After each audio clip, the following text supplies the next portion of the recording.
Salut tout le monde, c'est Septimus Blake, ça fait super plaisir de vous retrouver. Aujourd'hui, je vais inaugurer une nouvelle série de revues portant sur les G.I. Joe. Ça me fait très plaisir de partager un nouveau type de revue avec vous. Voilà. J'ai collectionné les G.I. Joe pendant un moment, j'ai arrêté. J'avais tout revendu et puis là du coup j'ai craqué et voilà, je m'y remets. Sachant que moi je vais principalement vous présenter deux gammes dont je suis absolument fan. La première, c'est les jouets sont sortis à l'occasion du film The Rise of Cobra, un film qui date déjà d'il y a 10 ans, et oui. Et je vous présenterai aussi la gamme G.I. Joe contre Cobra, aka Spy Troops. Une gamme voilà, avec des jouets que je trouve vraiment d'une superbe qualité, ce qui n'est pas forcément le cas des figurines. En termes de figurines, je trouve que celles-ci sont vraiment au top. On va commencer cette série de revues avec un véhicule emblématique du film Rise of Cobra, qui est le Steel Crusher APV. Voilà. Donc là, je me le suis procuré neuf pour un très très bon prix. Mais j'ai déjà défait à l'intérieur les petits élastiques, etc. pour gagner un peu de temps. On va regarder cette boîte. Boîte inhérente à cette gamme avec du verre, puisque le verre rappelle effectivement les nanobots, puisque c'est le sujet du film. C'est le fameux véhicule Cobra de la poursuite dans Paris. Je trouve personnellement ce jouet vraiment excellent. Voilà. Donc, les boîtes ont toute cette configuration un peu bizarre, vous voyez, un petit peu biseauté là. Voilà. Très sympa. Ici le logo Cobra, Steel Crusher APV, et bien entendu la fameuse poursuite à Paris lorsque ils vont pour détruire la Tour Eiffel. Ici on a la figurine qui est le Nitro Viper, qu'on va regarder de près ensuite. Donc Rise of Cobra. Ici la même chose. Sur le côté rebelote, ici des précautions. De l'autre côté, plein de blabla. Avec ici, vous voyez, le petit truc Electronic Arts pour G.I. Joe. Pourquoi pas. En dessous, encore plein de blabla, des logos avec des précautions. Ici, on a l'affiche de la figurine. Et au dos, on a le véhicule en photo avec la figurine, des détails.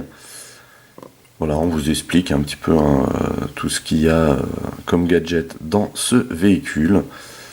Voilà, et le petit laïus ici s'engage dans le trafic à vitesse maximale en anéantissant tous les obstacles sur son passage. Et c'est vrai, c'est exactement ce que l'on peut voir dans le film. Alors, par avance, je m'excuse car les autocollants ne sont pas posés et je ne compte pas le faire pour garder un petit peu ce côté collector. Nous aurons l'occasion de voir ensemble d'autres G.I. Joe par la suite, surtout sur les gammes que je vous ai citées, mais il y aura forcément aussi d'autres, certains incontournables et certains que je souhaite me procurer, et j'espère pouvoir dans la foulée me procurer quelques petits bijoux de première génération. Donc je vous montre comment c'est fait, comment c'est présenté dans la boîte. Voilà, c'est présenté comme ça.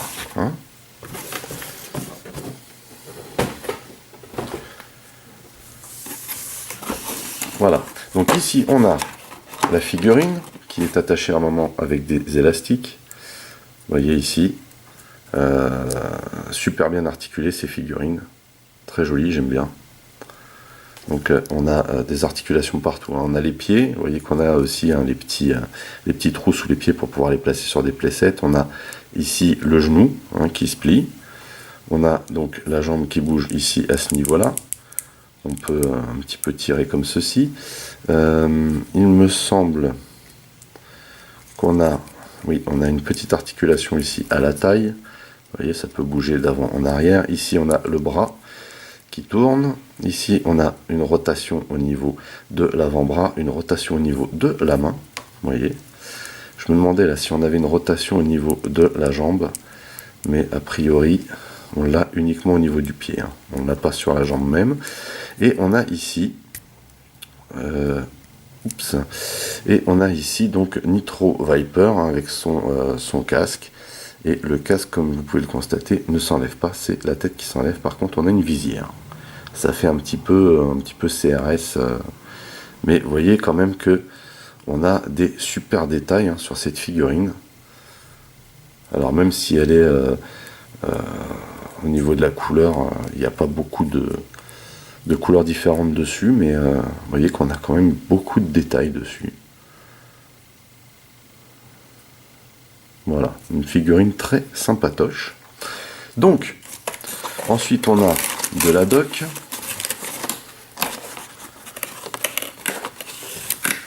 On a quoi? Alors pour commencer, on a les stickers. Vous voyez. Donc il n'y en a pas des masses. Hein. Mais bon, voilà la planche de stickers. On a ensuite une notice, bien entendu, pour installer les stickers et faire fonctionner le joujou. Hein, puisque nous, on va regarder comment ça marche, tout ça. Voilà. Voilà donc l'emplacement hein, pour les stickers. Et puis on a petit poster de promo. Avec donc le côté poster jouet. Voilà le fameux gijoe.com. Voilà, donc ça je crois que c'était des grandes figurines. Je suis pas sûr mais il me semble. Donc ici on a des déguisements, ce qui est plutôt marrant. Vous voyez. Ici on a quoi? On a la base, donc la base que je vais sûrement me reprocurer, donc ce qu'on verra ensemble aussi. Le Nightburn hein, qu'on va voir, ça, certains, voilà. Le Molpod, et ici bien entendu celui qui nous intéresse à l'heure actuelle. Ici on a des missiles, vous voyez, dans un sachet qui est collé là. Voilà. Et on a le joujou à l'intérieur. Donc moi, comme je vous ai expliqué, hein, j'ai déjà tout enlevé pour gagner du temps. Et comme ça, on peut jeter un œil aux bestiaux. Voici donc le Steel Crusher APV. Il s'agit d'un magnifique Hummer. Je suis fan de cette voiture de base. Je trouve que la reproduction de ce véhicule est juste magnifique. Alors, dans la boîte, il est conditionné de cette manière, mais normalement, vous pouvez retirer ce pare-buffle en plastique basique. Voilà. Et vous avez effectivement juste un Hummer ici, hein, basique, tout simple. Et le fait de lui rajouter ça, forcément, ça lui donne un look beaucoup plus agressif et un peu plus hors du commun. Donc, Hummer, hein, c'est bien précisé ici. Ici on a semblant de plaque, vous voyez, on a les optiques arrière, salut tout le monde, on voit bien, le petit essuie-glace qui va bien, on a ici donc le pare-choc arrière, on a des pneus en caoutchouc sur ce jouet, c'est juste trop appréciable, on a des magnifiques jantes, voilà, avec un gris un petit peu brillant. Ici, vous voyez, on a des ports hein, pour caler des figurines. On a donc un superbe marchepied. Donc là, vous voyez, on a un semblant de vitre. On n'a pas de place arrière ici. Hein. Les portières arrière ne s'ouvrent pas, tout simplement parce qu'on a ce gadget. Voilà. Et puis, on peut, bien entendu, sortir, grâce au système GIJOE, on peut sortir le missile de son emplacement. Voilà. Juste trop classe, vraiment super sympa. Donc ça c'est une phase hein, qu'on a dans le film, hein. Les missiles qui sortent à cet endroit, donc il y a plus de missiles dans le film, hein, dans ce rack quand il se déploie. Mais c'est déjà super d'avoir un petit gadget comme ça sur ce véhicule. On a donc bien entendu les portières qui s'ouvrent hein, pour venir placer pilote et passager. Et vous voyez que c'est super bien modélisé à l'intérieur. C'est super joli, vraiment. Vous voyez, hein, du côté conducteur, hein, c'est très joli également. On a un magnifique pare-brise, le capot impeccable, quoi.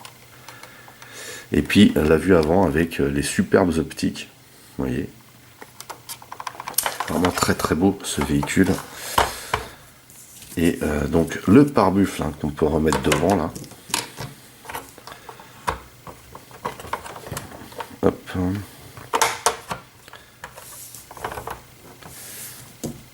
Voilà donc. On peut donc bien entendu placer la figurine au volant. Voilà, on va la mettre comme ça. Comme ceci. Voilà.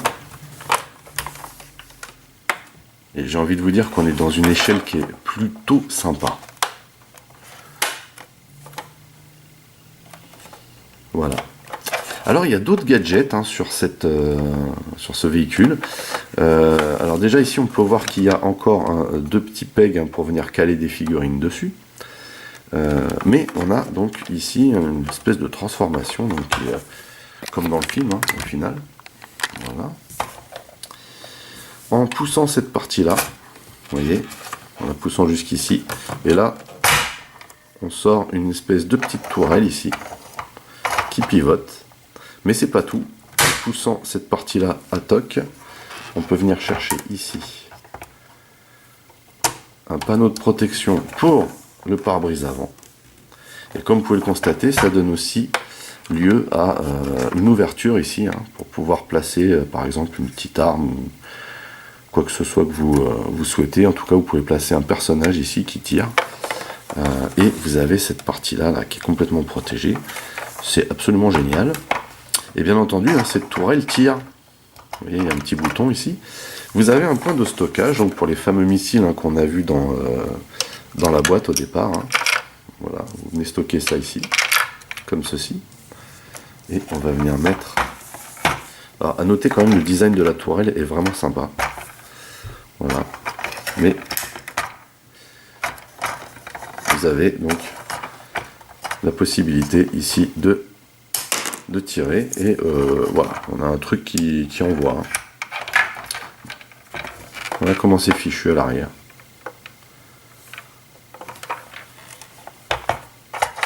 Vraiment très très stylé ce G.I. Joe, je suis un gros fan de ce véhicule.